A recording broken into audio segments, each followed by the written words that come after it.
questions à poser. Ce webinaire fait partie d'une série ancrée dans la boîte à outils genre et sécurité destinée à promouvoir cette boîte à outils qui, nous espérons, offre des conseils sur la façon de promouvoir l'égalité des sexes dans le secteur de la sécurité et de la justice et sur la façon dont ce secteur peut mieux contribuer à l'égalité des sexes dans la société au sens large.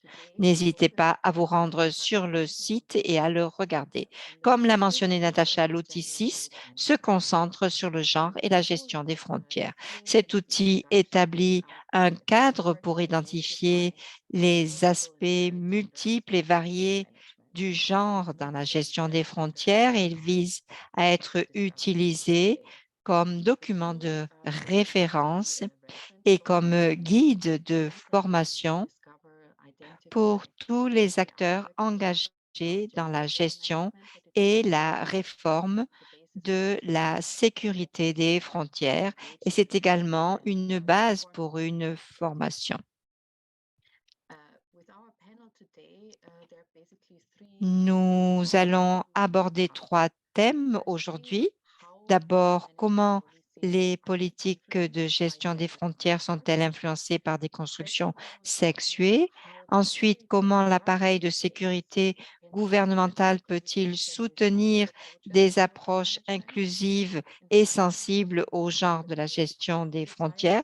Et ensuite, nous verrons la façon d'impliquer la société civile pour améliorer la coopération et renforcer les capacités afin de créer des politiques plus sensibles au genre pour prévenir et combattre les crimes transfrontaliers. Pour répondre à ces questions, nous avons le privilège d'accueillir aujourd'hui un groupe d'experts issus des forces de l'ordre, de la société civile et des organisations internationales. J'ai le plaisir de vous présenter nos 5 panélistes. Donc, d'abord, nous allons souhaiter la bienvenue à Jamilia Kaparova, fondatrice et directrice d'Insan Diamond. Elle est actrice, elle est fondatrice de l'organisation INSAN et elle a travaillé dans le domaine des études de genre, des droits de femmes et elle est membre du Conseil de coordination pour la protection sociale et des enfants. Bienvenue, Jamila. Ensuite, nous entendrons Maria de Fatima Magalhães de Roca, qui va nous parler de la sécurité publique au Portugal. Elle est responsable d'une division au Portugal. Elle était auparavant observatrice en Colombie, où elle a travaillé dans le domaine de la sécurité. Elle a été professeure dans le domaine de la sécurité à l'Institut de police et de sécurité. Elle va participer à cette discussion aujourd'hui. Nous la remercions de partager son expérience avec nous. Ensuite, je souhaite la bienvenue à Eugenia Resnikova, qui est une collègue depuis 6 ans qui participe donc à notre travail et se focalise sur la gestion du genre. Elle est aussi responsable de différents aspects de terrorisme pour le travail dans la région de la Méditerranée et elle travaille sur un projet d'identification dans le domaine du genre et des droits humains. Et donc, c'est beaucoup d'expérience et nous souhaitons la bienvenue à Eugenia et nous sommes impatients de l'écouter. Ensuite, nous avons deux autres intervenants, Olena Vajdalovic, qui est avocate, qui travaille en Ukraine et qui travaille dans le domaine du plaidoyer. Et avant cela, elle était responsable des minorités aux Nations unies pour l'Ukraine, où elle travaille pour les droits des minorités et elle travaille aussi dans le domaine de l'analyse politique et des instruments internationaux. Elle a été aussi une collègue à nous et nous lui souhaitons donc la bienvenue.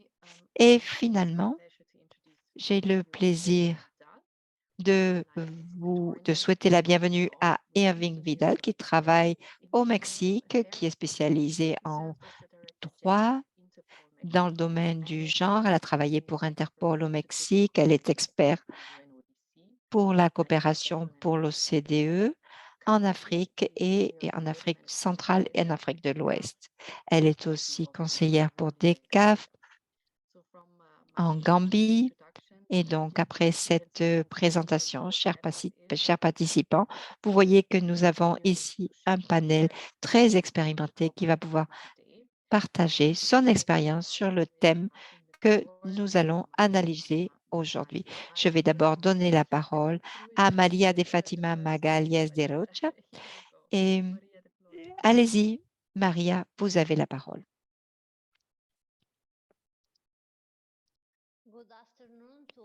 Bonjour, bonjour à tous. Merci Andrea pour cette présentation. C'est un plaisir pour moi de participer à ce webinaire. Je veux remercier d'abord Francesca et Isabella qui m'ont invité à participer donc à cette réunion. Pour moi, c'est la première fois que je participe à ce type de travail et j'espère que ce projet et ce travail est tout à fait positif pour échanger des bonnes idées, des bonnes pratiques. Pour moi-même aussi, parce que nous sommes dans une période de transition dans le domaine de la gestion des frontières et par conséquent, je pense que je vais pouvoir apprendre de cet échange. Je vous remercie. Merci, Maria. Et est-ce que vous voulez nous donner votre opinion concernant la gestion des frontières ou je donne la parole aux autres intervenants et vous répondrez aux questions plus tard? Maria. Maria, au micro, comme je l'ai dit, nous sommes en période de transition ici. Nos services de frontières appartenaient à d'autres forces armées et maintenant nous sommes en train de rejoindre ces deux corps en un seul, en une seule, en un seul corps de police de sécurité, hein, et nous allons travailler ensemble. Donc actuellement, nous apprenons beaucoup parce que nous sommes en train donc de réunir ces deux forces et nous avons utilisé ces outils, hein, ces boîtes à outils et nous apprenons beaucoup de choses. Nous travaillons depuis une trentaine d'années, même 50 années et dans ce domaine, nous faisons maintenant une transition avec des cours de formation pour les personnes qui sont sur le terrain, qui vont travailler en première ligne au niveau des aéroports, par exemple. Et c'est un travail qui implique beaucoup de responsabilités. Nous faisons de grands progrès dans cet apprentissage et dans ces échanges d'informations à ce niveau-là. Je vous remercie. Merci, Maria. C'est bon de savoir qu'il y a différents contextes, différentes gestions et que les aéroports vont avoir aussi un rôle à jouer dans ce domaine. Il y a des frontières de différents types, hein. Donc, dans cette étape de transition, il faut incorporer tous ces éléments dont nous allons parler aujourd'hui d'ailleurs. Je vous remercie et je vais maintenant donner la parole à Jemilia Kaparova. Allez-y, Jemilia, vous avez la parole. Здравствуйте, уважаемые коллеги. Я буду говорить на русском языке, и я приготовила небольшое Chers трехминутное collègues, je vais выступление parler здесь, en в Израиле. russe. J'ai préparé Я живу и работаю une в Кыргызстане, petite Владимирская présentation, hein, область, Железняковская. et Это je небольшой représente город le в Kyrgyzstan Центральной où Азии. j'habite et où je travaille. Vous voyez ici le И drapeau de mon pays, le 28 Kyrgyzstan, donc. лет Et работаю c'est un pays qui se trouve en Asie администрации centrale, je le Специально précise, перед et государственной nous avons границей службой des безопасности problèmes de внутренних дел. sécurité aigus dans le И, как Kyrgyzstan. все-таки сказано, Et nous avons donc un service de frontières et un service de douane et un service qui gère toutes ces questions. Lors du premier jour de l'indépendance de mon pays, nous avons établi des relations légales avec les pays voisins. Hélas, nous avons de graves problèmes liés à certains justement de ces pays et voisins. Il y a une loi de notre pays qui précise qu'il y a une série de défis, y compris des défis liés à la légalité de nos frontières. Seulement 60% de nos frontières avec le Tadjikistan ont été et, précisées et certaines parties de la frontière avec le Pakistan donnent lieu à des différends, hein, et il est certains pays, certaines personnes qui vivent à la frontière de ce pays euh, traversent la frontière de manière illégale. Nous avons aussi des problèmes de trafic de drogue. Je représente la société civile et je peux vous dire que nous avons des problèmes et par rapport à la formation, à l'éducation et dans le domaine donc de la frontière. À part cela, nous avons des problèmes environnementaux aussi et une population et qui vient des régions frontalières et certains habitants de cette région frontalière quittent la République du Kyrgyzstan et viennent dans notre pays. Je vais maintenant vous parler du problème au niveau des genres, hein, en termes de gestion des frontières et de sécurité des frontières. La société civile a fait de gros efforts pour prévenir et la discrimination et la violation des droits humains. Je pense que nous devons inclure davantage de femmes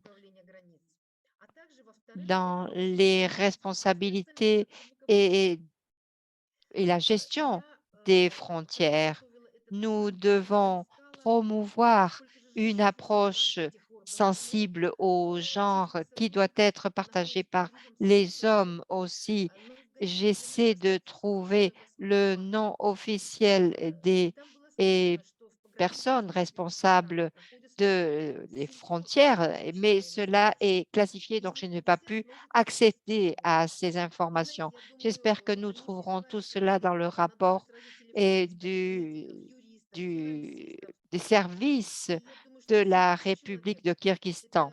Il est important de savoir que plus de 700 femmes appartiennent à ces services qui travaillent dans le domaine des frontières et plus de 50 ce sont des officiers. Je pense que cela ne suffit pas. Nous devons encourager davantage de femmes à travailler dans ces services de frontières.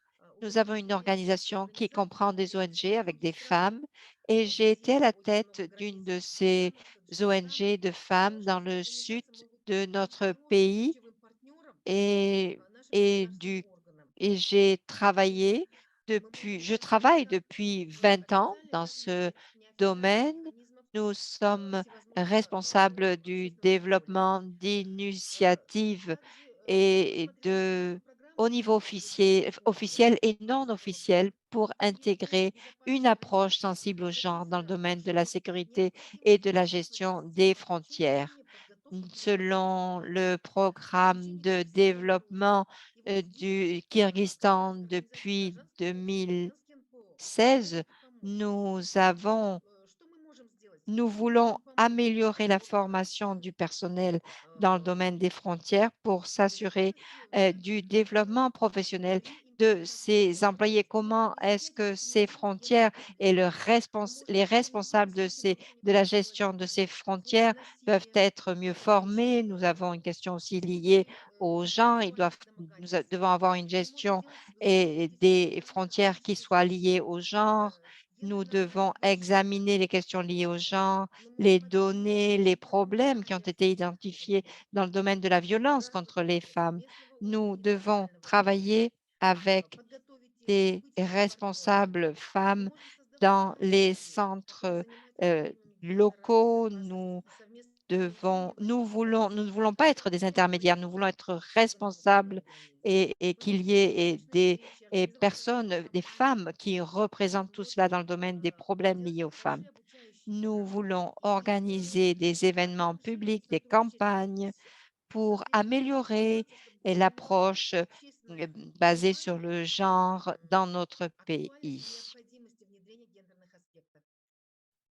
Спасибо большое за внимание. Я думаю, что я уложилась, я так Tout cela спешила. pour bien comprendre toujours que une approche sensible au genre est absolument essentielle. Merci beaucoup de m'avoir écouté. J'en resterai là.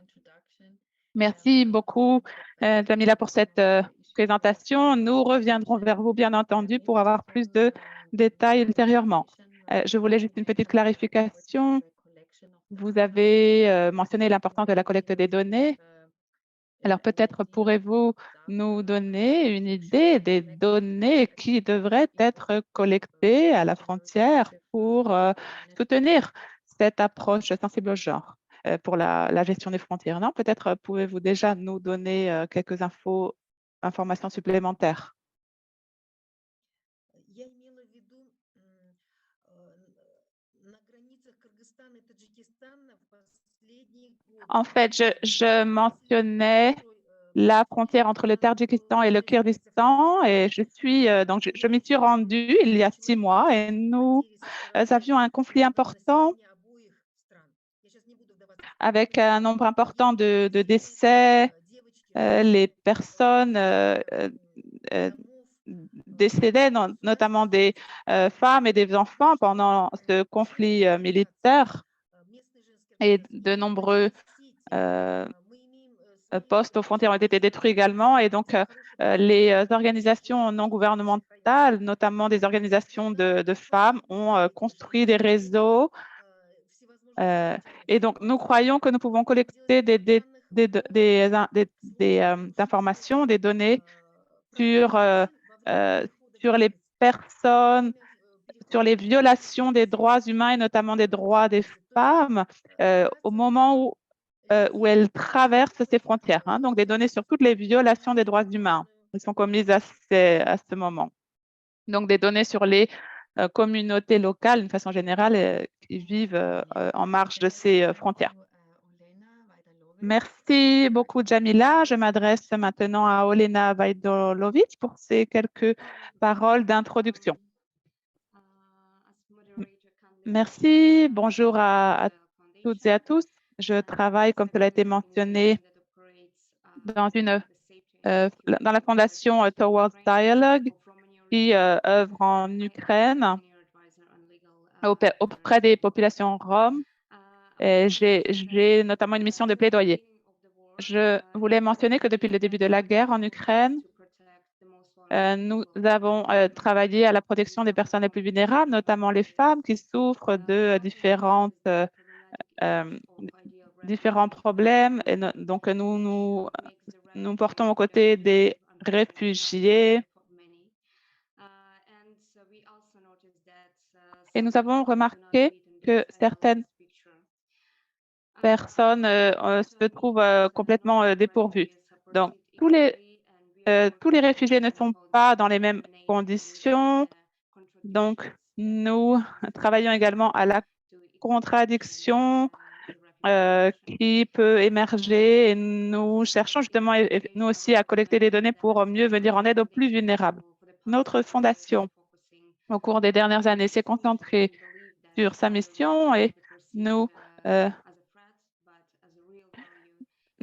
considérons que la menace doit être la frontière doit être considérée comme une valeur et non pas comme une menace. Et donc, nous œuvrons à ce que les populations qui vivent autour de ces frontières puissent se sentir en sécurité et bénéficier, comme toutes les autres, d'éducation, de soins de santé, etc. Notre mission est de créer une communauté pour les migrants, les immigrants, et toutes les minorités pour leur venir en aide. Et puis les autres membres de communauté également, pour que toutes et tous se sentent en sécurité de façon égale. Donc, je donnerai plus de détails tout à l'heure à mesure que je répondrai à vos questions. Merci beaucoup. Merci, Olena. Nous y voyons un petit peu plus clair sur le contexte de votre travail. Merci beaucoup. Je vais maintenant donner la parole à Eugenia. Merci. Bonjour, bonjour, bonsoir à toutes et à tous. Comme cela a été mentionné, je travaille au sein du secrétariat de l'OSCE à Vienne et je vais parler aujourd'hui de notre travail sur la plateforme mise à disposition pour œuvrer concernant les questions d'égalité de genre, la plateforme donc, de l'OSCE. Merci, Eugenia. Et enfin, je m'adresse maintenant à Irving Vidal, qui va adresser lui aussi ses premiers mots. Bonjour, bonsoir à toutes et à tous. Merci pour cette invitation. C'est un honneur pour moi de participer à cette réunion parce que je crois que le sujet est absolument essentiel, la gestion des frontières, donc aujourd'hui.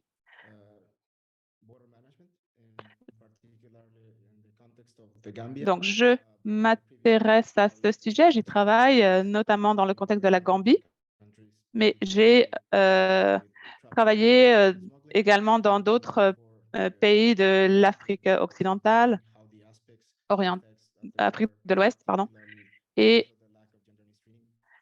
du fait du manque d'approche sensible au genre, j'ai pu observer l'impact sur les populations. Donc, je crois que ce webinaire est absolument essentiel. Donc, merci beaucoup de m'avoir invité. J'ai hâte également d'écouter les paroles et les contributions des autres panélistes. Merci beaucoup. Merci, Irving. Nous en savons donc un peu plus sur le contexte de vous tous. Oui, Irving, je suis avocat. Irving au micro. Pardon, Irving, on ne vous entend pas très bien.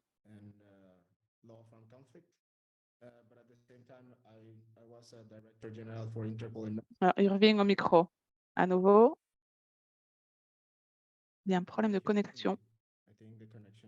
C'est l'interprète qui parle. Oui, on vous entend maintenant, Irving. Allez-y.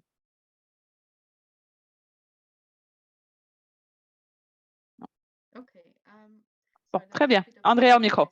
Alors, il y a eu un petit peu de confusion. Je crois que quelques soucis de connexion. J'espère que je ne vous ai pas coupé dans vos remarques d'introduction, Irving. Je crois qu'il y a des soucis de connexion. Bien. J'espère que cela pourra être résolu rapidement.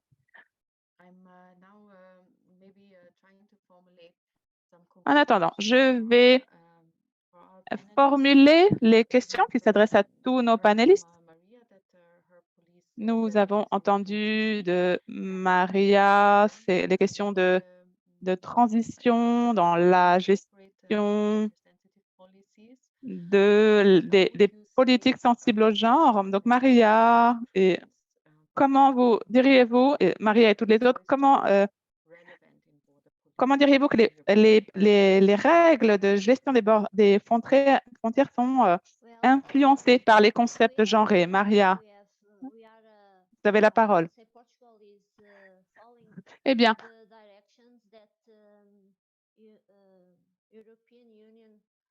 je crois que l'Union européenne nous a donné des directives que nous devons suivre, et notamment en termes d'égalité de genre, mais également concernant les questions de discrimination de toutes sortes. Donc, nous avons essayé de mettre en place tout cela et que notre travail puisse refléter ces objectifs. Et notre législation c'est également un soutien pour parvenir à l'obtention de ces résultats, de ces objectifs. Nous avons noté une augmentation du nombre de femmes au sein des forces de police. Et je peux dire que depuis donc 1930, depuis la première femme à avoir intégré les rangs des forces de l'ordre, nous n'avons cessé d'augmenter la quantité de femmes et nous avons noté également un changement de comportement. Nous avons noté des changements et nous travaillons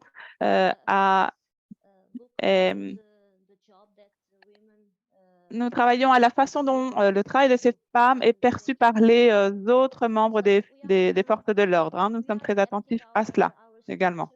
Donc, nous adaptons constamment notre structure à ces nouvelles configurations, à cette transition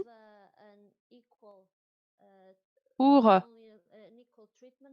avoir un traitement égal, mais également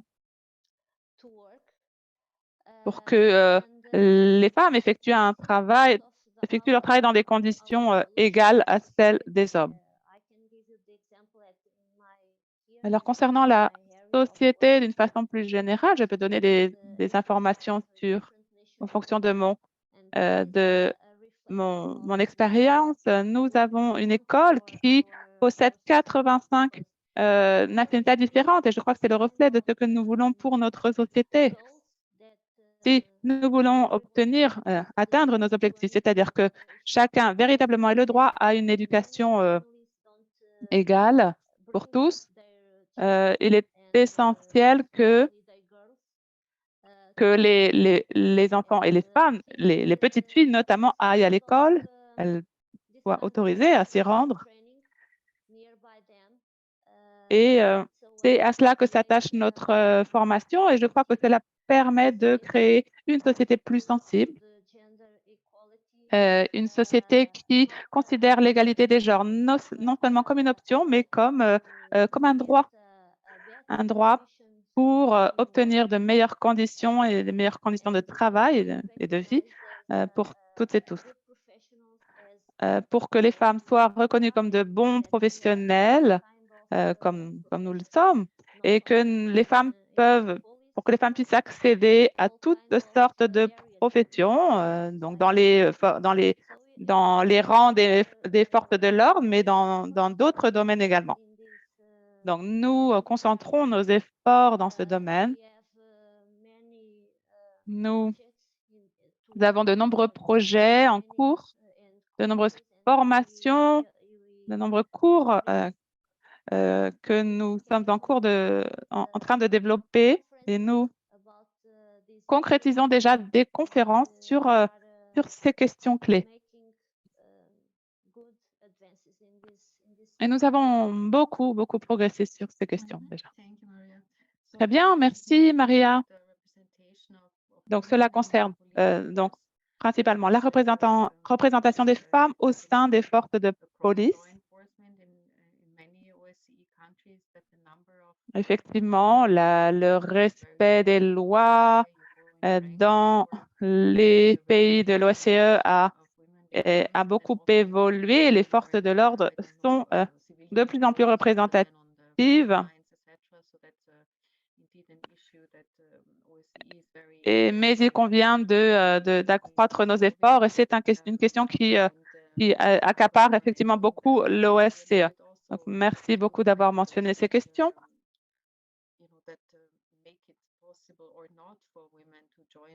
Et puis, il s'agit de savoir, bien sûr, si les femmes sont véritablement en mesure de rejoindre les rangs des forces de l'ordre, si elles ne se heurtent pas à de nombreux obstacles. Donc, effectivement, il faut s'intéresser dès le départ aux formations et à l'accès à l'éducation dès le plus jeune âge des jeunes filles pour que ce résultat puisse se concrétiser, ces objectifs. Et j'ajouterais, vous avez parlé de de l'égalité des genres comme droit et non pas comme option. J'ajouterais que, bien sûr, au sein de notre département des droits de l'homme, nous voyons une représentation des femmes au sein des forces de police de plus en plus importante, mais il s'agit également que ces femmes atteignent les rangs d'officiers. Et je crois que c'est une question de démocratie. Il faut que les institutions soient démocratiques et pour cela, elles doivent intégrer un certain nombre de femmes. Donc, merci beaucoup pour cette présentation. Alors, je m'adresse maintenant à Olena. Olena, pourriez-vous nous en dire un petit peu plus sur ce que l'appareil de sécurité gouvernementale peut faire pour soutenir des approches plus inclusives et plus sensibles au genre, approche de la gestion des frontières? Que pouvez-vous nous dire en fonction de votre contexte? Eh bien, moi, je parlerai plutôt des approches intersectionnelles et approches en matière d'égalité des genres, de la gestion des frontières. C'est plus mon domaine d'expertise. Donc, je mettrai en lien ces deux concepts pour mettre en place des approches plus sensibles au genre dans la gestion des frontières. Il faut bien comprendre au départ toutes les questions, les problèmes qui entourent cette gestion des frontières. Dans mon cas, nous devons tout d'abord comprendre la variété, la diversité des populations qui sont concernées. Dans mon cas et dans le contexte dans lequel je travaille, tout cela est absolument essentiel. Et donc, les croyances religieuses, notamment l'ethnicité, les raisons pour lesquelles les personnes migrent, les réseaux qu'elles utilisent, leur niveau social, tout cela doit être bien scrupuleusement pris en compte au départ. Et cela, ensuite, a une influence sur les cours dispensés en matière de gestion des frontières.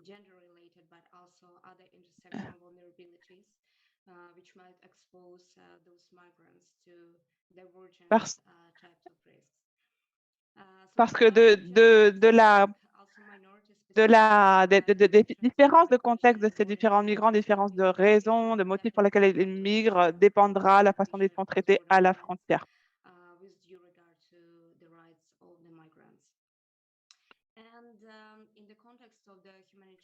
Donc, dans le contexte de la crise des réfugiés, contexte de crise humanitaire auquel nous faisons face actuellement, je crois que cela également entre en relation avec la gestion des frontières.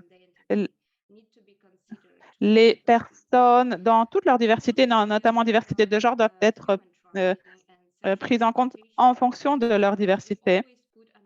Donc, nous mettons toujours l'accent sur les femmes et les enfants comme les personnes les plus vulnérables, certes, mais dans de nombreux cas, nous oublions parfois les minorités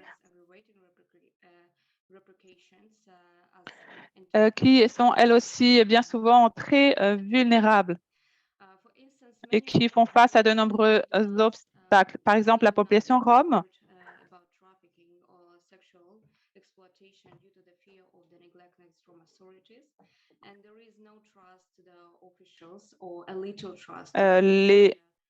il y a souvent un problème de confiance à l'égard des officiers qui œuvrent à la frontière. Concernant nos actions en Pologne, au cours de la première semaine de guerre en Ukraine, de nombreuses femmes ont souhaité traverser la frontière, mais justement la crainte des trafics et des trafiquants était très importante. Alors, il est impossible de savoir combien de personnes qui ont fui l'Ukraine sont tombées dans les mains des trafiquants, mais nous voyons que ce chiffre est très élevé. Et pour ces personnes qui fuient de l'Ukraine et notamment les populations roms. 90% de ces personnes ont été exposées à des trafiquants et ont couru le risque de tomber dans leurs mains.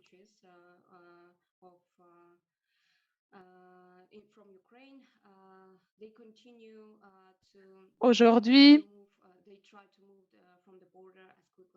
il y a encore ce mouvement de réfugiés. Beaucoup tentent encore de traverser la frontière et donc ces personnes sont encore aujourd'hui vulnérables face à la possibilité de tomber dans les mains de trafiquants. Donc, nous nous intéressons surtout à ces risques, les risques auxquels sont exposées ces populations les plus vulnérables.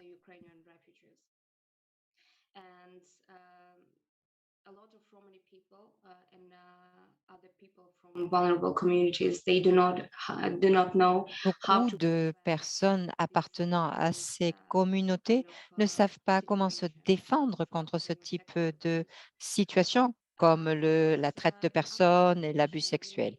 Dans notre organisation, bien sûr, nous faisons un contrôle avec les organisations internationales qui font de grands efforts pour sensibiliser avec des campagnes de sensibilisation, distribution de matériel aux réfugiés à la frontière, information sur la façon dont ils peuvent se protéger. Et il y a eu des incidents concernant des problèmes, des activités criminelles ou des problèmes liés au sexe, hein, et aux agressions sexuelles. On a organisé un bureau pour recevoir ce type de plainte, mais nous avons un problème dans ce domaine parce qu'on se demande qu'est-ce que ces mesures et, ces réponses, est-ce que ces mesures et ces réponses sont adaptées à tous et sont inclusives? Il y a un segment de personnes, par exemple, qui sont analphabètes, d'autres qui sont très méfiants, hein, et ils ont eu des problèmes avec d'autres institutions gouvernementales et donc ont été persécutés et ont très peu confiance dans ces organisations. Donc, nous devons augmenter la sensibilisation face à ce type de problème à la frontière, de délit aussi, hein, et nous devons prendre en considération les différentes parties de la société. Dans ce sens, nous devons sensibiliser les personnes les plus vulnérables. Nous devons fournir des informations, que tout le monde ait accès à ces informations. Nous devons connaître ces réfugiés, savoir d'où ils viennent, quel est leur comment est-ce qu'ils sont constitués. Nous devons travailler, nous devons avoir des interprètes aussi pour nous aider à travailler dans ce sens. Des interprètes ont déjà expliqué cela à certaines personnes analphabètes qui ne parlent pas ukrainien ou qui ne parlent pas russe, hein.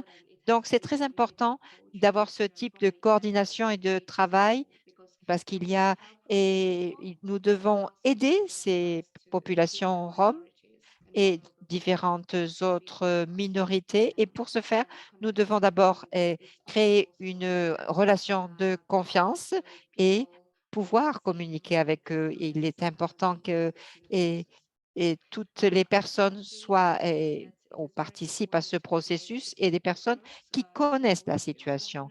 Nous avons des volontaires, des bénévoles qui travaillent à la frontière. Cela est très utile pour parler des risques de traite de personnes.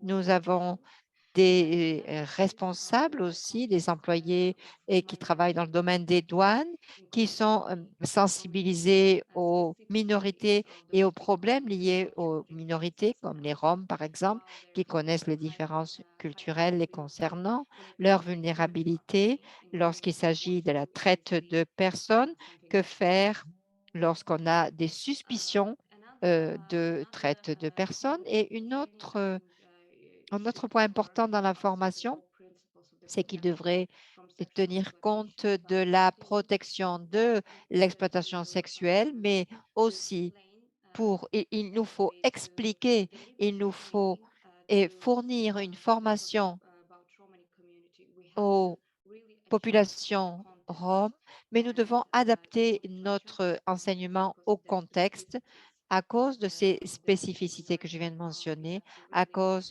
de ces spécificités culturelles de ces minorités. Nous devons donc nous adapter, nous devons inclure cela au niveau national, dans les politiques nationales et locales. Voilà, j'en ai terminé. Je vous remercie. Merci, merci beaucoup, Olena. Et on a parlé des problèmes de traite de personnes. On sait que c'est un problème des droits humains important quand on travaille dans le domaine des frontières et une grande majorité de personnes, femmes, filles, ont été victimes de cette traite. Donc, il est important de travailler en tenant compte de tout cela lorsqu'on travaille au niveau des frontières. Et il faut savoir aussi que seulement une très petite partie de ce type de trafic ou de traite de personnes est identifiée, hein. Donc, il faut travailler pour augmenter l'identification de ces victimes de traite, hein, et non seulement au niveau des frontières, mais aussi dans tous les domaines, et que toutes les institutions doivent participer à cette lutte contre la traite des personnes. Dans le contexte de l'Ukraine, je dirais aussi que il y a eu des travaux qui ont été faits avec les Nations unies pour travailler et pour aider ces réfugiés en Ukraine. Mais il y a, cela a eu des conséquences négatives et inattendues parce que il n'y avait pas d'enregistrement de ces réfugiés, y compris des mineurs réfugiés. Et donc, cela a probablement contribué à la traite et à l'exploitation de femmes et de filles de la part de ces délinquants, hein. Et donc, cela est la même chose pour les volontaires. Ces volontaires sont très utiles, bien sûr. Ces bénévoles travaillent avec nous, ils sont très respectés, hein, pour leur aide, mais cela représente aussi un risque parce que parfois ces bénévoles font certaines choses, passent les frontières et font des choses illégales et qui sont difficiles à contrôler. Donc, on peut se demander ici aussi quel est le rôle de la gestion des frontières de façon à s'assurer que les services fournis par certaines organisations, par certaines personnes sont vraiment d'aider, hein, les individus qui traversent les frontières et non pas de les exploiter, hein. Voilà, je m'excuse pour cette longue intervention, mais c'était important de le dire, je crois. Oui, tout à fait, c'est très important, Léna, au micro. Ce que vous venez de dire est important. Il faut davantage de documents. Il faut délivrer ces documents pour une question de sécurité.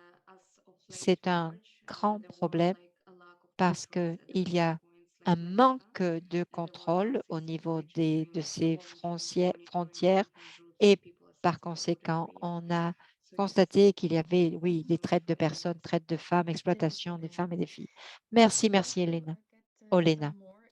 Bien, je vais ajouter quelques informations sur la gestion des frontières et dans ce sens, je vais donner la parole à Eugenia. Eugenia, est-ce que vous pouvez nous parler de cette plateforme de l'égalité entre les genres? Est-ce que vous pouvez nous parler un petit peu de ce que vous avez fait dans ce Thank you domaine? very much.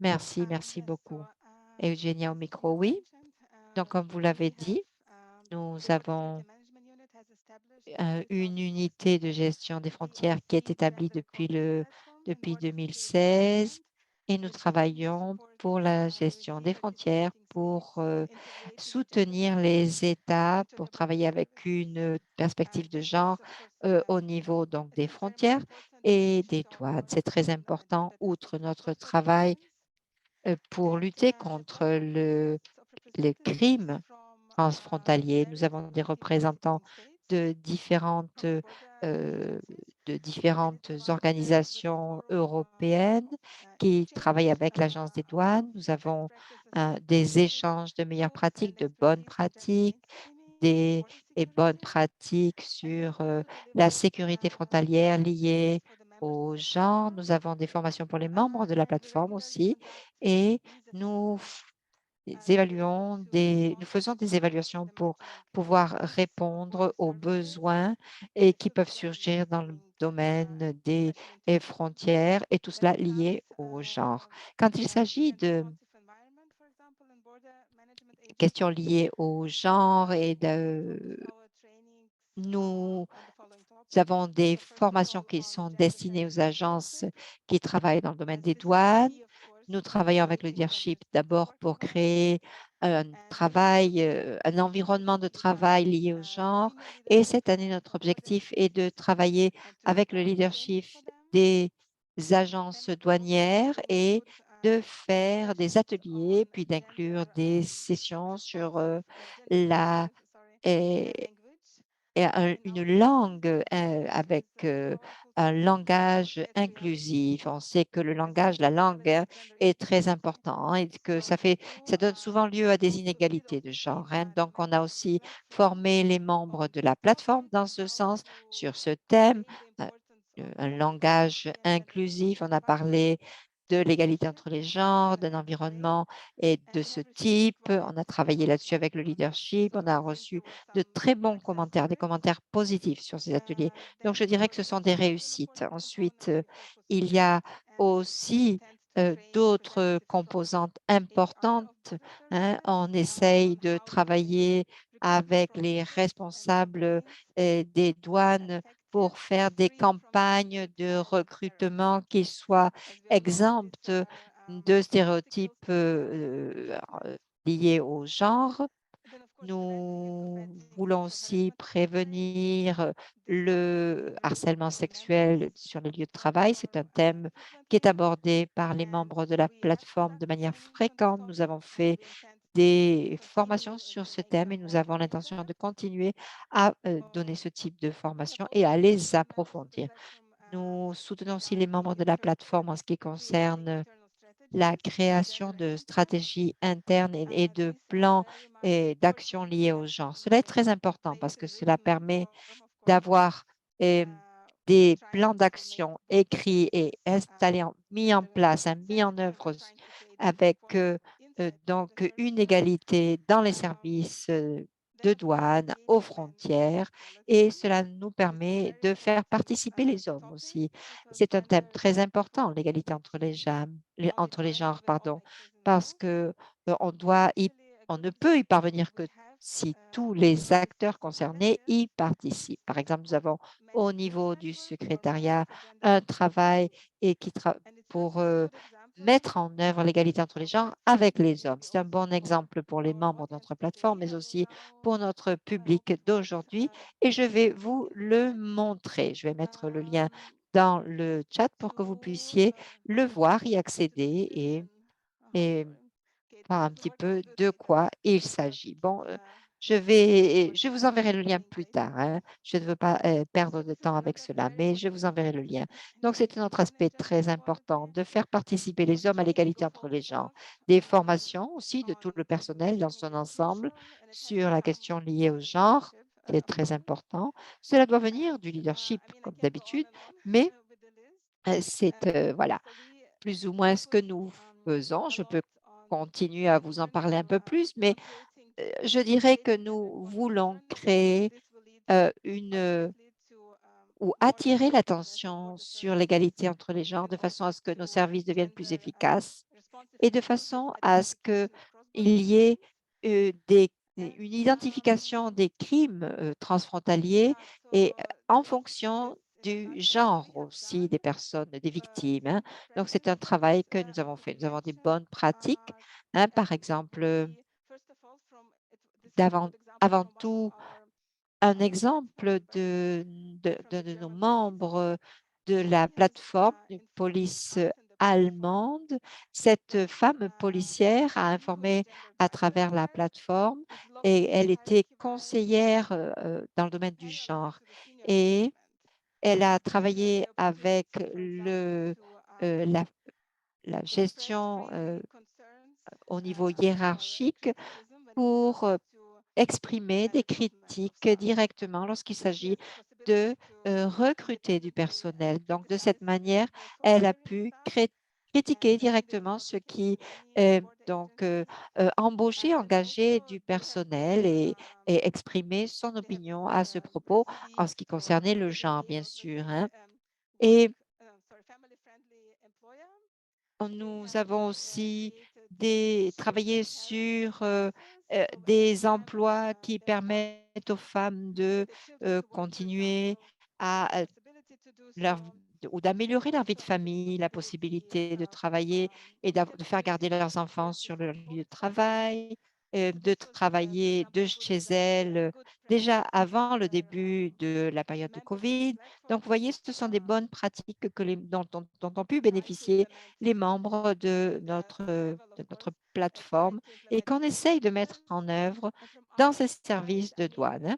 De notre côté, je dirais que les bonnes pratiques ou les aspects positifs, hein, et sont le fait d'être en contact avec les membres de la plateforme en permanence, de répondre à leurs requêtes rapidement. Nous recevons beaucoup de demandes de leur part dans le domaine de renforcement de capacité, par exemple, et nous faisons des évaluations aussi régulièrement de façon à pouvoir répondre rapidement et efficacement à leurs besoins quand ils surgissent dans le domaine des services liés aux douanes. Voilà. Je peux continuer encore. Je vais m'arrêter ici. Peut-être qu'il y a des questions de la part du public et je serai ravie d'y répondre. Merci, merci beaucoup, Jenny. Je pense que nous aurons des questions, oui.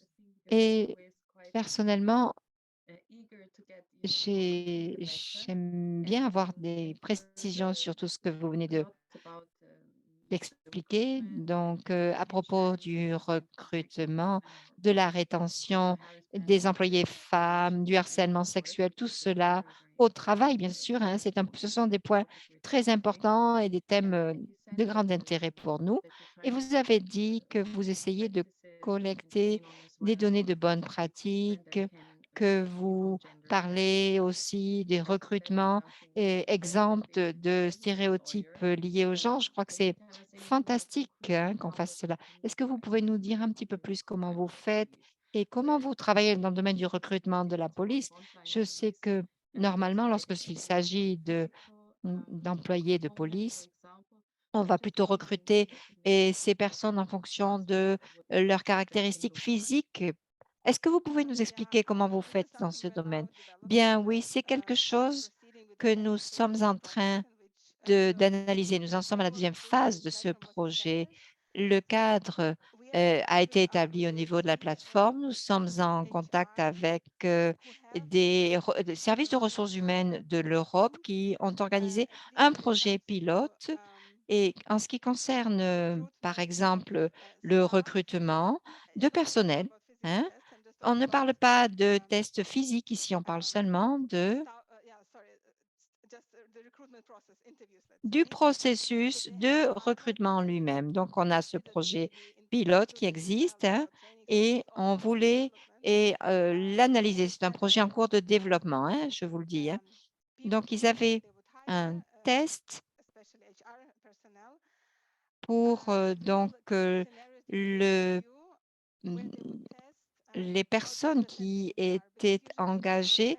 On a testé ces personnes pour savoir dans quelle mesure elles étaient sensibles aux questions du genre. Et c'est comme ça qu'on va voir s'ils sont préparés, hein. Et par exemple, si on embauche une personne en tant que responsable des ressources humaines, on va poser des questions, on va essayer de mettre en place un scénario de cas réels que les personnes n'attendent pas et ils vont devoir répondre spontanément en montrant leur sensibilité au genre. Donc, des fois, c'est difficile pour nous. euh, pour les... C'est difficile pour nous de demander aux services des frontières de faire ce test comme nous voudrions qu'ils le fassions. Et donc, ça dépend des pays, bien sûr, mais par exemple, nous savons qu'aux États-Unis, ils le font et que ce test physique, un test physique qui est fait et qui est différent pour les hommes et pour les femmes pour embaucher du personnel policier. Et je pense que maintenant, ce test est moins important qu'auparavant. Si vous avez une bonne formation comme agent et lorsque l'on veut augmenter le nombre de femmes dans la police, on doit travailler avec cela, avec ce système. Donc, pour le moment, nous n'avons pas vraiment de conseils concrets à vous donner. Nous sommes en cours de développement de cette nouvelle étape d'analyse dans ce projet pilote, mais nous voudrions que le personnel soit mieux formé, le personnel qui embauche soit mieux formé pour tenir compte de tous ces stéréotypes. Voilà, c'est comme cela que nous faisons. Et par exemple, il faut analyser les questions de langue, le langage que l'on utilise. Des fois, il y a beaucoup de biais ici aussi, de tendances qui doivent être évitées, liées au genre, bien sûr. Voilà, je vous remercie. Merci. Ce qui me frappe le plus dans votre présentation, c'est que toutes les ressources humaines en des forces de l'ordre doivent être formées de façon à être conscients des questions de discrimination et doivent posséder des outils pour contrer ces discriminations et remédier. Donc, c'est important de souligner cela. Alors, je crois que nous avons Irving avec nous de nouveau. Je voudrais m'adresser à vous, Irving. Quelles sont les questions, les problèmes qui exigent une attention particulière en matière de gestion des frontières? Quelles sont les questions de sécurité principales en matière de gestion des frontières? Merci. Désolée pour ma connexion qui était instable. J'ai été déconnectée, mais me voilà de retour. Avant tout, je voudrais donner la parole des gouvernements. Je crois que c'est notre engagement. Et quand je parle d'engagement, il s'agit pas seulement de lancer des campagnes, mais d'allouer également des ressources pour véritablement agir en matière de respect de l'égalité des genres dans la gestion des frontières. Donc, le spectre multidimensionnel de ces questions concerne non seulement les gouvernements, mais également les populations en général, les populations, en tout cas, frontalières. Donc, et puis, cela concerne également les forces de l'ordre, bien sûr. Donc, les gouvernements doivent faire des efforts pour réviser leurs politiques, notamment de recrutement, pour également conserver les officiers femmes une fois qu'elles ont été embauchées. Et je ne parle pas là des services d'immigration de façon générale, mais plutôt des services de sécurité. Et nous les encourageons à avoir ces politiques d'intégration du genre. Et concernant le recrutement, certains des services de sécurité s'enorgueillissent d'avoir 20-30% de femmes dans leur service. Mais lorsque l'on regarde le rôle que ces femmes jouent, on voit qu'elles ont très peu de responsabilités et très peu de femmes occupent des postes de leadership. Donc, il faut également bien faire attention à cela parce que le changement n'est pas réel dans ces cas-là. Donc, il faut là aussi avoir une bonne coordination avec nous essayons d'avoir une bonne coordination avec notre département dédié à ces questions parce qu'il faut bien regarder cela de plus près. Alors, d'autres politiques également affirment la même chose. Oui, nous sommes sensibles au genre, mais lorsque l'on regarde de plus près, ce n'est pas forcément le cas. Et puis, j'insiste également sur le fait que les frontières ne peuvent disposer d'une solution universelle. Il y a des endroits où les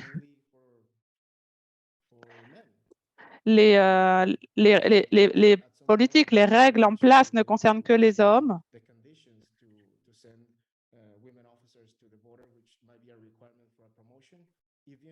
Et parfois, en fait, les structures au sein des frontières ne sont pas préparées pour recevoir les femmes. Or, les femmes parfois doivent passer, enfin, je veux dire, le personnel doit passer par les frontières pour obtenir une promotion. Donc, il y a des barrières, par exemple, des obstacles de ce type. Donc, c'est vraiment quelque chose qui doit être évoqué dans sa globalité pour trouver des solutions efficaces. Et en matière de services de sécurité, la violence basée sur le genre peut se produire bien sûr d'un côté ou de l'autre de la frontière, et dans de nombreux cas, cette violence, bien souvent, malheureusement, a été généralisée, a été normalisée. Donc, je crois qu'il convient même de sensibiliser les femmes pour bien comprendre ce qu'est cette violence. Bon, parce que bien souvent, les femmes elles-mêmes n'identifient pas la violence lorsqu'elles en sont victimes. Donc, il faut également, par exemple, sensibiliser aux violences domestiques et non pas seulement aux violences institutionnelles ou autres. Concernant le trafic,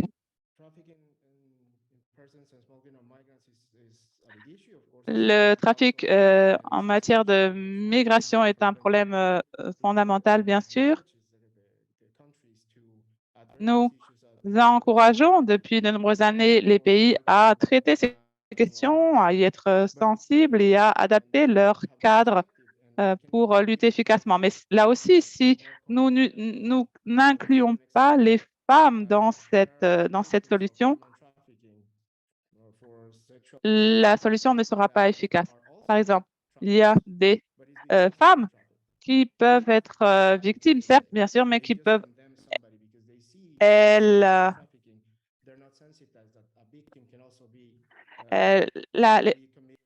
les femmes peuvent aussi commettre des crimes, réaliser des activités de trafic.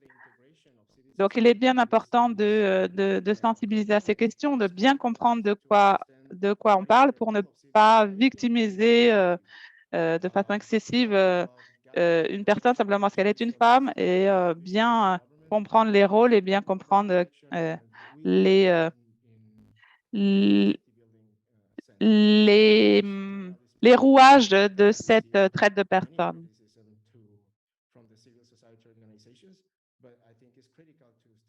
Donc, je crois qu'il est essentiel de garder au cœur de notre action l'idée de démocratie, comme cela a été mentionné auparavant,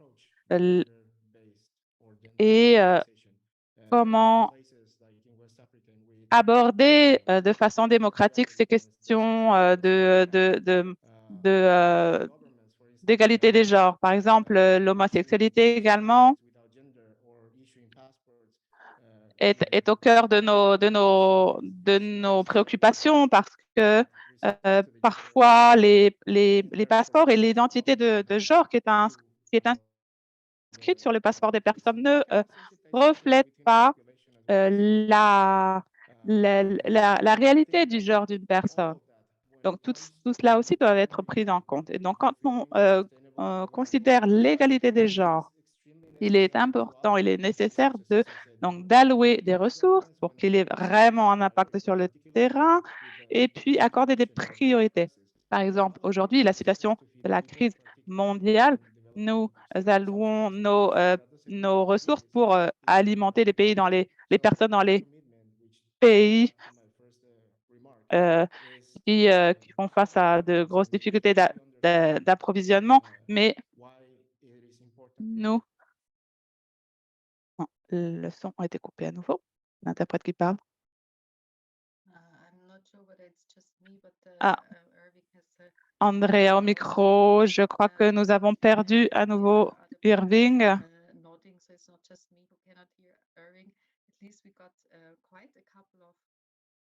Donc, nous avons décidément quelques soucis techniques aujourd'hui. Ouais. Ce que je voulais ajouter quant à moi concernant ce qu'a mentionné Irving, le problème des documents, des passeports qui peut poser problème au moment de la traversée des frontières. Alors, Irving, vous voilà. Attendez, je finis ma phrase et je vous rends la parole. Je mentionnais la question des documents, des papiers d'identité. Je voulais préciser depuis ma propre expérience comme avocate, vous savez que les femmes et les membres des minorités ont souvent des difficultés à obtenir les papiers d'identité dans leur pays. Et dans un contexte de conflit, bien sûr, ce problème s'accroît, et notamment, par exemple, aujourd'hui en Ukraine.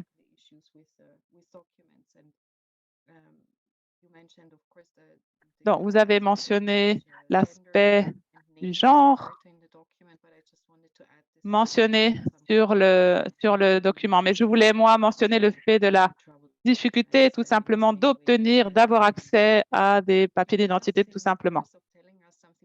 Alors, Irving, vous étiez en train de nous dire quelque chose de très intéressant. Je vous rends la parole. J'espère que vous pourrez terminer votre propos. Oui, non, je mentionnais un autre exemple de pourquoi il est important d'avoir une sensibilisation à tous les niveaux. Autre aspect, lorsque je mentionnais les gouvernements, en particulier comprendre la sécurité et les institutions, alors cela ne doit pas forcément être un rôle, mais la sensibilisation au sein des services doit être adaptée et doit être prise en charge par les femmes, parce que si vous accordez des postes aux femmes et que vous leur donnez des formations aux femmes simplement, mais que vous n'incluez pas les hommes et vous n'expliquez que les hommes ne sont pas sensibilisés à la raison pour laquelle tout cela est important, le problème n'est pas résolu. Donc, il est important d'inclure les hommes dans toute cette initiative, dans cette démarche. Alors, Eugénie l'a mentionné tout à l'heure concernant le leadership également. Il ne s'agit pas de répliquer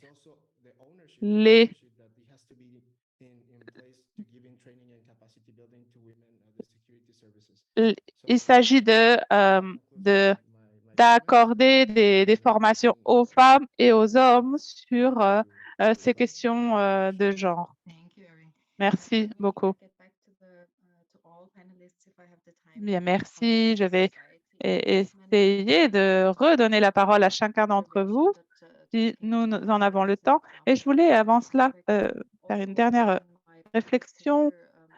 Dans ma carrière, je me suis intéressée au système de justice et notamment concernant le trafic de drogue et les règles, les politiques en la matière. Et on voit une exposition particulière des femmes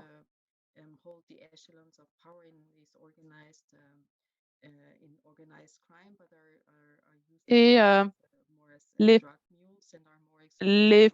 femmes qui sont plus exposées au trafic de drogue.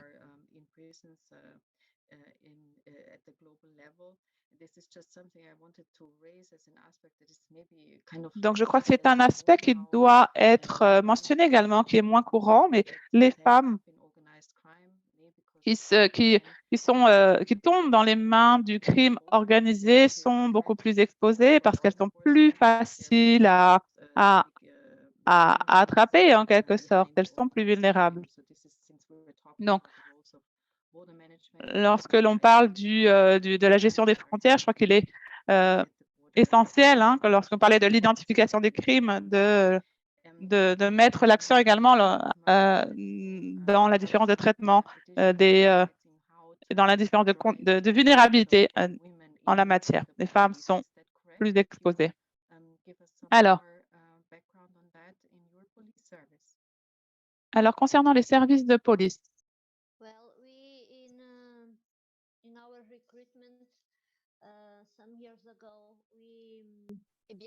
dans notre recrutement, il y a quelques années, nous avons modifié le niveau du test de manière à faciliter l'inclusion des femmes. dans nos services et le type de tests que nous avions était plutôt destiné aux hommes. Donc, on a fait quelques modifications qui nous ont permis de euh, considérer que les femmes seront beaucoup plus attirées par la profession. Et après le recrutement des femmes, on leur demande de où est-ce qu'elles préféreraient travailler. Ensuite, on offre des invitations à ces personnes pour qu'elles puissent voir comment fonctionnent les différents départements et qui travaillent dans le domaine des frontières, hein, des douanes, à- et leurs services. Et ensuite, les femmes vont recevoir des formations de manière à les aider dans leur travail, bien sûr. Et nous sommes donc en train de modifier la structure de recrutement pour recevoir davantage de femmes et avoir un équilibre entre les gens dans dans nos forces de l'ordre. Et nous espérons que dans les 2 prochaines années, nous allons parvenir à cet équilibre au niveau de notre personnel de police, un équilibre entre les femmes et les hommes, mais aussi un équilibre dans d'autres domaines spécifiques dans lesquels on sait que la femme, la sensibilité féminine peut être très utile dans certains domaines pour affronter certains problèmes. Un de ces problèmes est le,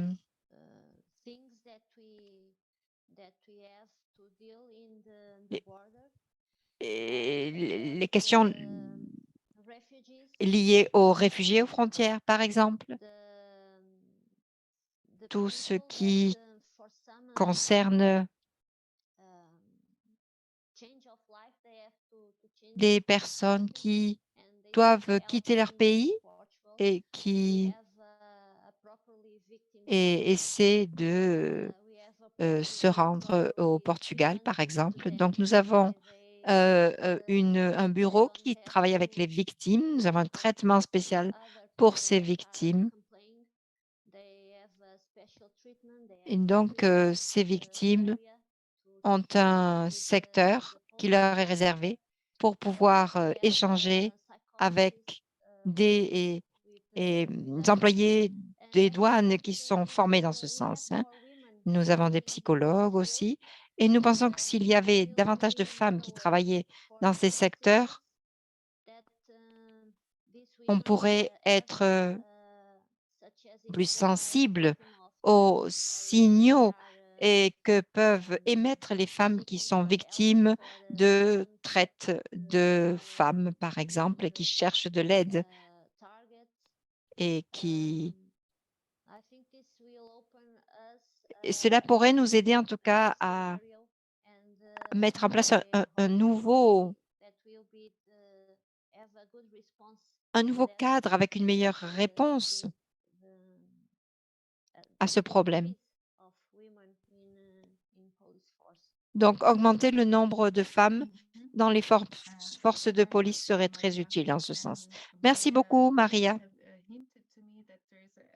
On me dit qu'il y a une main levée et je ne la vois pas, hein, mais je vais demander à mon collègue ou à ma collègue de donner la parole à cette personne. Ah, Jamilia, je ne vous voyais pas sur l'écran. Allez-y, allez-y. Merci. Merci beaucoup de me redonner la parole. Merci aussi et je vous remercie aussi pour cette discussion de grand intérêt. Je voudrais répéter et mettre l'accent sur les problèmes de douane qui existent.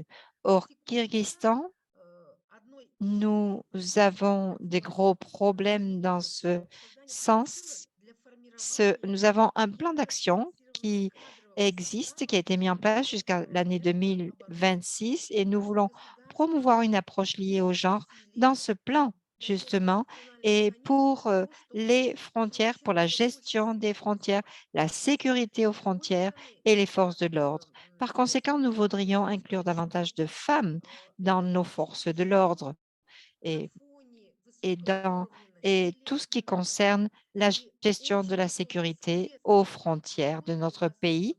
Et si l'on tient compte du haut niveau de violence liée au genre et vu la culture patriarcale que nous avons dans notre pays et les stéréotypes qui existent, il est difficile de résoudre tous ces problèmes. Merci, merci beaucoup, Jemilia. Je dirais que c'est un problème qui existe dans toute la région, pour ne pas dire dans le monde entier. J'espère que vous pourrez, et grâce aux idées et aux outils fournis aujourd'hui, lutter contre ce problème. Nous voudrions savoir maintenant quel est le rôle que la société civile pourrait avoir pour avoir une réponse et qui soit plus et liée au genre, ou plus axée sur le genre, ou plus sensible au genre. Alors, qui veut donner son opinion? Je crois que nous pourrions commencer par Olena. Olena, allez-y. Merci, merci beaucoup. Je sais que mon collègue Irving a parlé de du manque de sécurité des personnes et comment il y a des barrières qui existent qui font que l'on a du mal à travailler dans le domaine des frontières et à lutter contre l'exploitation sexuelle. Je vais vous donner quelques données et quelques chiffres concernant ce problème dans la communauté des Roms.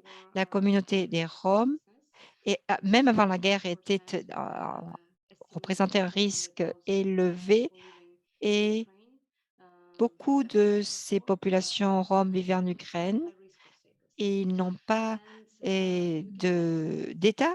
Et vous pouvez imaginer que tout cela va donner lieu à un risque élevé pour ces personnes, puisqu'elles ne peuvent pas avoir accès à une protection internationale ni au niveau national. Et je dirais que cela les met dans une position dans laquelle ils sont facilement des victimes de réseaux qui existent, qui profitent de leur situation. Donc, nous avons un problème au niveau de la documentation pour les populations roms, puisque la plupart d'entre eux n'ont pas de documents d'identité et c'est un problème grave. Et dans d'autres centres, dans d'autres fondations, nous aidons ces populations roms et les réfugiés ukrainiens à régler ces problèmes. Nous leur donnons un soutien juridique et nous travaillons avec d'autres partenaires dans ce sens et d'autres partenaires qui sont très engagés dans ces questions. Et pour répondre à votre question concernant le travail de la société civile et l'aide que la société civile peut fournir pour répondre à ces difficultés et à ces délits transfrontaliers, je dirais que les organisations de la société civile doivent collaborer, on doit encourager la police à avoir une réponse axée sur le genre de manière inclusive. Et je dirais qu'il faut travailler avec toutes les institutions, avec les responsables des frontières pour avoir une approche liée au genre. Et il faut aussi travailler à la phase de mise en œuvre. C'est très important pour inclure des questions de formation dans le domaine de la traite et des abus sexuels. Et ces formations sont importantes pour renforcer les compétences des fonctionnaires à détecter ce type de situation et pour augmenter le niveau de respect et envers ces groupes minoritaires. Et je pense que c'est très important. Je sais que mes collègues l'ont déjà dit. Je pense qu'il faut augmenter la présence d'officiers femmes et je mettrai l'accent ici sur le fait que ces femmes doivent aussi appartenir aux groupes minoritaires. C'est très important. Cela va améliorer la situation et cela va aussi améliorer la réponse des forces de l'ordre aux problèmes liés aux femmes et réduire peut-être aussi les problèmes concernant les minorités sexuelles et cela permettra de fournir une réponse aux risques de traite qui existent pour les groupes les plus vulnérables, tels que les réfugiés, les groupes marginalisés et les Roms, etc. Voilà, donc je pense que il est important aussi de mentionner le fait que nous faisons un suivi dans notre fondation. Nous faisons des suivis concernant les réfugiés ukrainiens pour savoir quelles sont les difficultés qu'ils affrontent. Et nous avons constaté que l'appareil de sécurité du gouvernement de cette région n'est pas bien équipé pour répondre aux problèmes de sécurité qui existent dans la communauté et au niveau des frontières. Très souvent, il est important de le dire, il y a des groupes qui sont marginalisés, femmes, LGBT et Roms et groupes ethniques, groupes religieux, minoritaires qui donc font l'objet de graves risques de négligence et autres. Donc, je crois qu'il est important de corriger tous ces problèmes et de répondre à la situation de manière adéquate. Je crois que nous devons aussi renforcer les compétences des employés des douanes et des frontières pour être sûr qu'ils vont répondre aux besoins de tous ces groupes et de toutes ces minorités. Nous devons nous assurer que les fonctionnaires des douanes soient en contact et représentent toutes ces minorités et puissent mieux les connaître. Merci, merci beaucoup, Elena. Bien, l'heure passe rapidement. Donc, peut-être que nous allons demander à notre public et à nos interprètes de patienter quelques minutes de plus ou de rester avec nous quelques minutes de plus. Evelyne, vous avez une bonne expérience dans le domaine de la société civile. Est-ce que vous pouvez être bref et nous parler un petit peu des politiques appliquées dans ce domaine? Merci, merci beaucoup de me donner la parole. En ce qui concerne la société civile, les organisations de la société civile et leurs actions, je dirais que on travaille sur les droits humains, sur la traite de personnes. Beaucoup de personnes n'ont pas encore un système adapté et par conséquent, ils ne peuvent pas agir.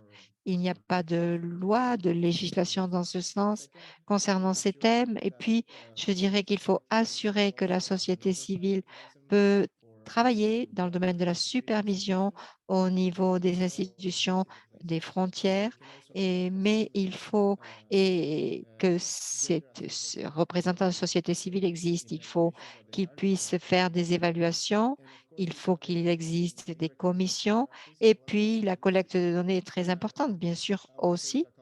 Et je dirais que il faut rendre accessible pour de ces collectes de données à la société civile et aux minorités pour qu'ils puissent vraiment soutenir le gouvernement et établir, bien sûr, des mécanismes de référence nationale pour éviter la revictimisation des victimes. Merci. Merci, Irving. Je m'excuse, nous n'allons pas pouvoir entrer davantage dans le détail pour une question de temps. Ce que je voulais vous proposer, c'était 2 ou 3 minutes de plus pour faire un petit résumé de ce que nous avons vu et peut-être une petite enquête auprès des participants pour savoir exactement ce que vous avez pensé de ce webinaire. Bien, donc pour résumer, je dirais que nous avons eu toute une série de présentations faites par des femmes dans le domaine de la gestion des questions transfrontalières, du recrutement, des forces de l'ordre. On est conscient du fait qu'il faut éviter les stéréotypes liés au genre. Il faut lutter contre le harcèlement sexuel et la discrimination au niveau des services de police transfrontaliers. Il faut recruter davantage de femmes. On sait qu'il est important aussi que le leadership comprenne que c'est un but important pour eux aussi. Le recrutement doit tenir compte de cela, cela doit devenir même une priorité. Il y a certains outils qui doivent être utilisés pour atteindre ces objectifs. On a entendu parler aussi de l'importance de la formation du personnel dans le domaine de la sensibilité liée au genre, de ce que cela signifie. Et puis, on a parlé de la gestion des frontières et de la sensibilité liée au genre qui doit être nécessaire aussi dans ces domaines. Voilà. Donc, on a parlé des frontières dans les aéroports, sur terre, sur mer. C'est très important. Ce sont des contextes qui sont différents. Cela a été dit à plusieurs reprises. Il y a des conflits qui existent, qui augmentent les risques et les difficultés pour les personnes qui traversent les frontières. Et un des rôles particulièrement importants dans le domaine de la gestion des frontières est de protéger ces individus qui passent ces frontières et d'identifier les femmes et les différentes activités dont ces femmes peuvent être victimes. Il faut fournir une protection à travers des conventions de Genève pour les réfugiés. On a parlé de l'importance aussi de la confiance envers la police pour ces individus qui traversent les frontières. Cela va nous permettre de mieux identifier les délinquants, les responsables de traite de personnes et la vulnérabilité de certaines personnes, des minorités, personnes analphabètes, handicapées et autres. On a aussi parlé des problèmes supplémentaires comme les problèmes de langue, les problèmes de documents d'identité, les risques qui existent dans ce sens, le fait que certains groupes de la société ont plus de difficultés et à accéder à ces documents d'identité qui leur permettraient de pouvoir passer la frontière en toute sécurité et qui, sinon, seront victimes de traite. Voilà, je crois que avec l'intervention de Irving, on a compris que toutes ces questions liées aux frontières sont importantes pour ceux qui vivent près des frontières et pour ceux qui traversent ces frontières. Je crois que c'est important de le dire. Et finalement, quand on parle de la société civile, on a dit que la société civile peut être très utile, peut aider la police à lutter contre les questions liées aux problèmes de genre, la formation liée au genre, la formation à tous les niveaux des employés. On a entendu aussi parler de différentes initiatives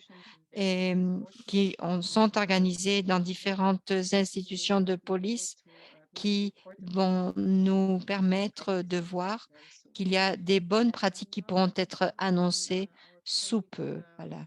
Je ne sais pas si notre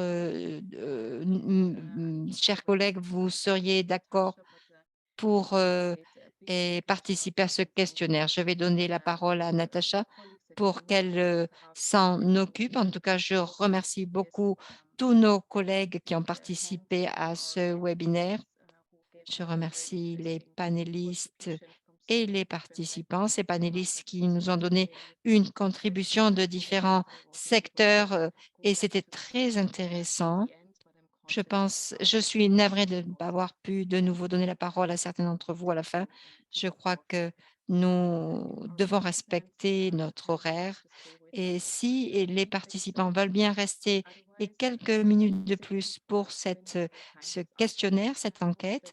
Je vous remercie tous et merci d'avoir bien voulu rester ces 5 minutes de plus.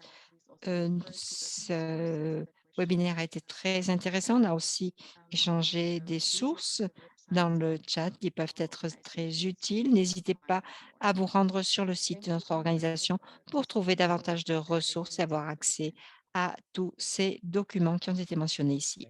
Merci, merci à tous.